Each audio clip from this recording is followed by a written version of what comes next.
Sadhgurunath Maharaj Ki Jai, and welcome to Jagadambi Reads the Holy Books of India, Ramayana 127. As you may remember, Bharata took 7 days to get home. Early in the morning of the 8th day, they could see from a distance the golden turrets of the city of Ayodhya. Bharata spoke to his charioteer and said, "Even from this distance, the sight of my beloved Ayodhya makes my heart swell with joy and pride. Ayodhya, with its many gardens, with its white sands, with the music of the Vedas recited by the holy men, and ruled by the best of people, is ever beautiful like Indra's Amarvati."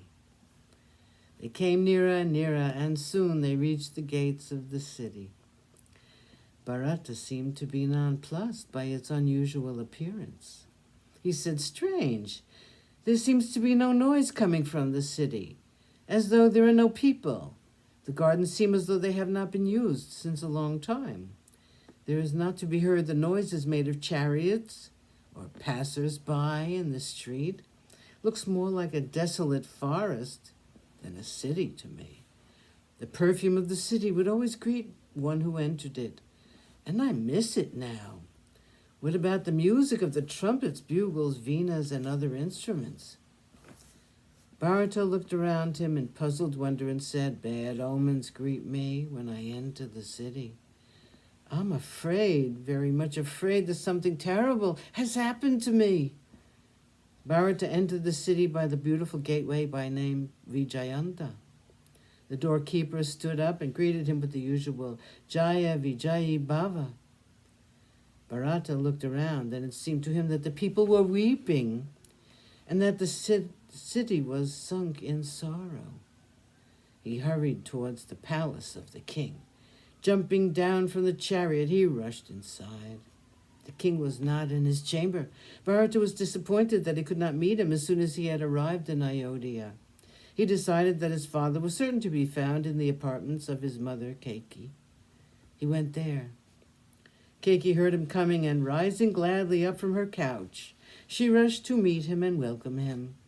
In a moment, Bharata was able to perceive that the usual decorations were absent there.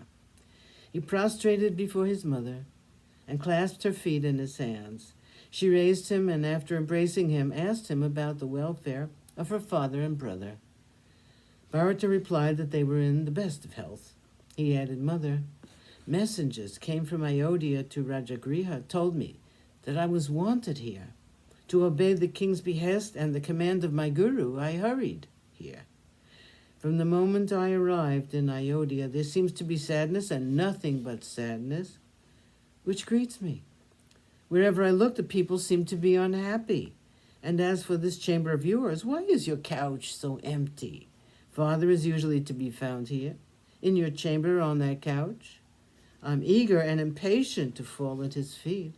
I want to see his face, which I have been missing all these days. Is he perhaps with Mother Kaushalya? Tell me, where is my father? I want to go to him and take the dust of his feet." With her mind still deluded in her love for the throne, Keiki could not grasp the extent of the misfortune which had befallen her. She spoke in a flat and unemotional voice. "Your father, the righteous Dasaratha, the refuge and solace of everyone who was in trouble, father of the country, has attained that state which all living beings should attain one day." The suddenness of it, the abrupt manner in which she broke the news to him, made Bharata reel with the shock, and he fell unconscious to the floor. After a few moments he recovered, and still rolling on the ground, he said, "Everything is lost. I am killed. I have nothing to live for." Bharata could not be comforted. He had been anticipating some bad news, but this was something which took him unawares, and he could not bear it. He wailed aloud and said, "I have always seen my father on that couch, and ever since I can remember it has been thus. Today, like the sky without the moon, the couch seems empty, so empty. My father is not there any longer." He covered his face with his upper cloth and wept for a long time. Sadhgurunath Maharaj Ki Jai. Thank you for coming. I hope you come again.